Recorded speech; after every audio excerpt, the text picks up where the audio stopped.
So you get chucked into a dream where Las Vegas is utopia and a hotel that looks like it ran away from Alice in Wonderland, ruled by two angels. One of them can sing and the other one is a cheerleader. And the first person you talk to is an emo write-in XP that slashes you in half to wake you inside of a dream inside of a dream. At least you get a girlfriend. But is she actually?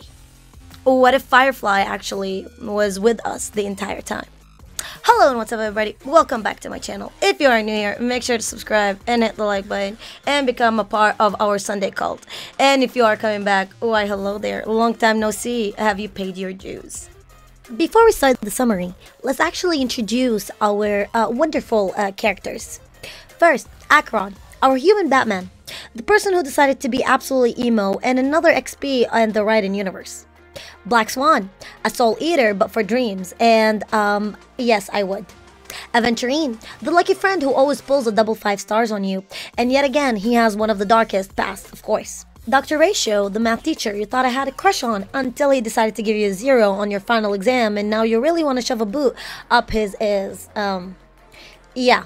Robin, if Ado decided to attend the church and have a brother that is just as self-obsessed as her but with her. Sparkle, the drunk Dumbo as a personality, you know, remember that movie? Yeah, that one. Sunday, if Auto Apocalypse opened a business, you know, owned by a cult, and he decided to go and spend all of his life to save the love of his life, which happens to be his sister, and the brother complex is really hard in here, but, you know, at the end of the day, it's gotta be like that, I guess. Firefly, our girlfriend that may or may not be March 7th, but in a wig, but we keep that for later on in the video. Boot Hill, a masked fool-coded himbo that Land picked up for some reason, and regardless of what it is right now, he's still wanted by the IPC and he's trying to steal a train or two, or the bank, or yeah, Penacony as a whole, why not? You know, the world is your oyster. Gallagher looks cooked but somehow is the one cooking. Sam, when we first meet Sam, remember?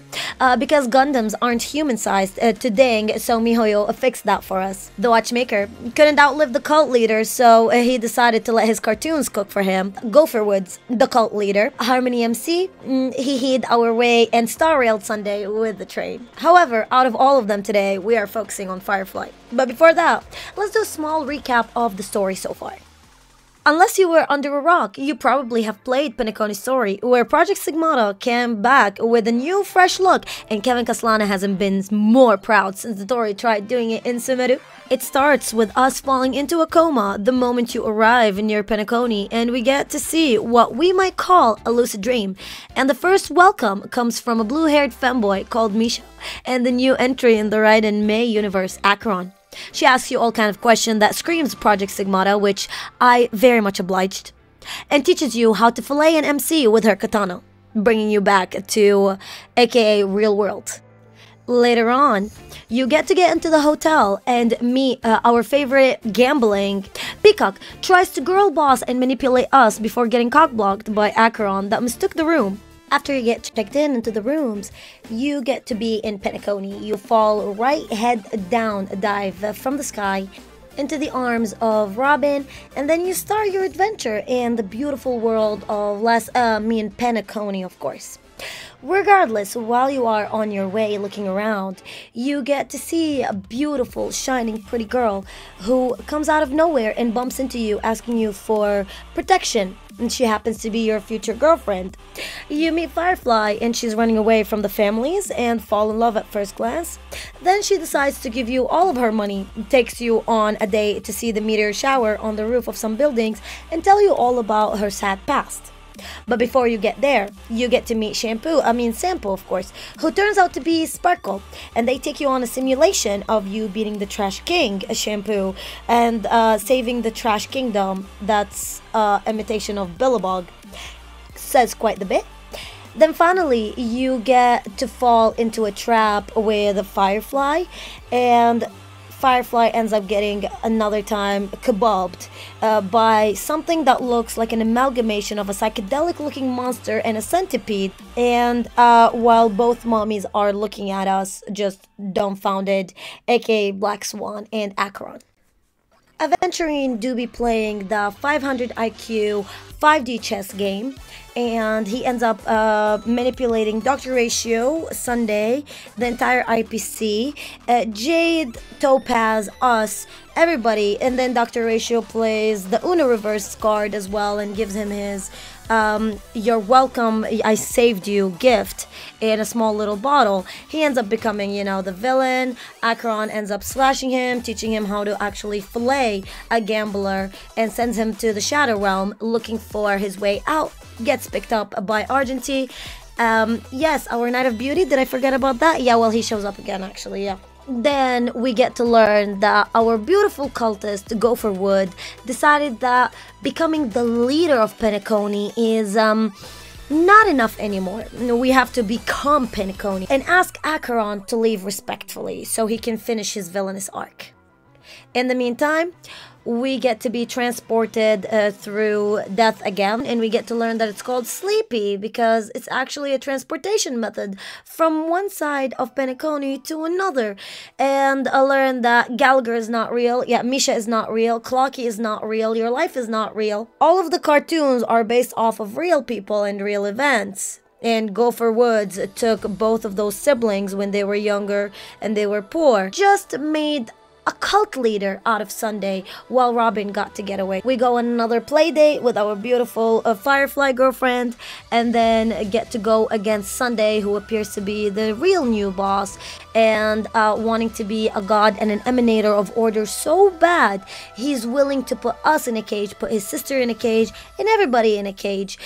Foreshadowing for later. He takes us to the main theater where we get to go on Sunday church, telling us all about the genesis of Penacony and the 7th day of creation, his style. And then finally we get to beat him in his harmonica form. Until you get to know that in the meantime, Boothill decided to rob the train. Downhung told him do not rob the train, and he decided not to rob the train. Except that is all a dream. Yes, it's all a dream. Yeah, it's all a dream. We've been dreaming from the very beginning. Yes, you've been dreaming from the beginning. In reality, the moment you fell into a deep slumber, all of the things that were happening is just a big lucid dream. And then you wake up again with the help of Acheron and the help of Black Swan. And then you go to the actual final battle where you get to rail Sunday in the best kind of way that I could describe what Sunday church should be if it was actually fun. Not to mention, the watchmaker is actually dead.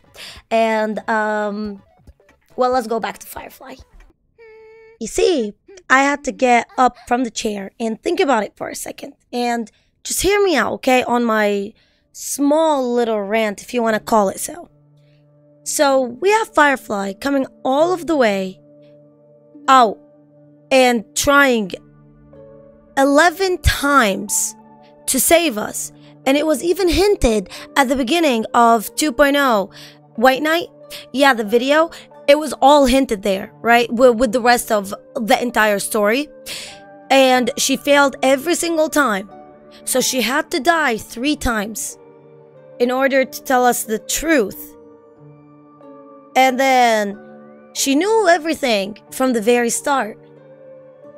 But she tried to defy Destiny's slave, which was Elio. Doesn't that literally mean that Firefly has been with us and she knew the truth the entire time? Why can't she just tell us? Now, here's another thing is, with sticking to the script side. Elio has been bothering me for a while, but I'll leave that for another video. For right now, let's focus back on Firefly because she's super important in here, okay? Her entropy loss syndrome, which let's talk about it for a second. It's actually her losing her physical body a little bit at a time in a rate that normal people cannot see, but she is feeling it, and at some point we will lose everything. And only in that dream she's able to feel the happiness and be able to do whatever she wants. And then she later on tells us that Sam is not only a kind of like a military equipment of mass destruction, but also kind of a medical cubicle where she has to be in to be able to do that combat. So that on its own means Firefly is able to combat all of this. She's aware of the existence. She was not stuck since she cannot dream. Why couldn't she tell us all of that? No, but like seriously, why? One of the big theories that I have, that she had to try 11 times and failed. And only by following the script that Elio made for her and dying 3 deaths, because we knew she has a very small and short script, she was able to help us reach the truth. Now, the big question is, where is she right now? I got to notice something very interesting, that in her eyes, the design and the color scheme is literally the opposite of March 7th. And all of her actions are very much, on the conservative side, on the introverted side, on the more loving side. Unlike March, who is more on the energetic, extroverted, goofy side. So that put me in limbo, where it turned out to me that we are literally living in the upside down of the Stellaron Hunters. Now it goes even deeper. If you go into the factions, and you get to see that every single Eon we've been introduced to, it have like 2 different factions. So we have the Mirror Holders, and then you have the Knights of Beauty. Both of them are following the Eon of Beauty, Idrelia, right? But at the same time, they are not the same faction. They interpret their Eon their own way. The Mirror Holders believe that Idrelia is actually dead. She was shattered into small shards, and her body, her divine body, got divided into those shards called mirrors of transcendence. While the Knights of Beauty believe that Idrelia just disappeared and Idrelia is actually stuck somewhere and we have to save her Rapunzel style, aka Argentine, which is, that's a whole can of worm for another day actually for Argentine. Where is that taking me? To the Trailblaze. The Eon of Trailblaze. So far, the only Eons that we have them as one faction are 2. Propagation. Since propagation is a hive mind, you can't really understand it or interpret it another way. If you are part of the propagation, you are part of that hive mind, the insect's hive mind. And the harmony. You can't really be on the other side, because how can you interpret harmony other than that? The only way that others tried interpreting harmony, we saw what happened with Gopherwood, that cultist, and it ended up being actually order. You go in the Trailblaze and you see the Nameless, right? The Nameless tells you all about traveling, all about traversing the universe, going from one place to another. And then you go into the Stellaron Hunters with 3 question marks.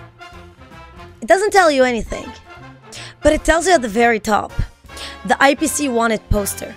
It says that Kafka, Silverwolf, Sam, not Firefly, Sam and Blade wanted dead or alive. However, keep the Destiny slave safe.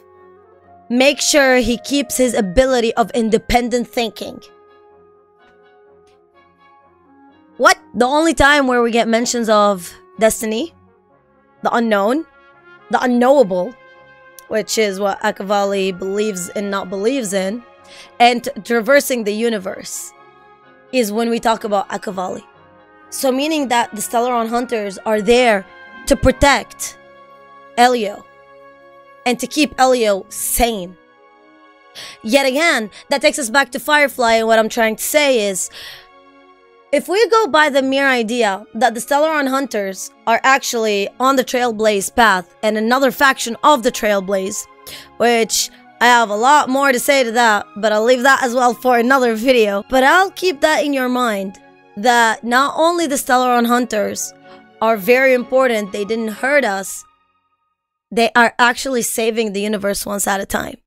I just bring you this one thing. Who saved the Lofu? If it wasn't for them coming all the way and teasing us, not only that, but Kafka keeping herself and getting us to arrest her so we can build more trust with the Lofu faster, then none of that would have happened. But then it all goes back to Elio, to the Destiny slave. So unless Destiny is on our side, or maybe Destiny is a lot more closer and connected to us than anybody else. Destiny might be more connected to Akavali, whether she's dead or alive, and connected to us. And even though Firefly decided to go against Destiny and multiple times, 11 times in particular, she still failed every single time. She was with us from the very beginning of the story, and she still failed 11 times to get us to see what was happening. But that's all I've got for you guys today. Let me know what you think in the comments down below, and I'll see y'all in another video. Bye!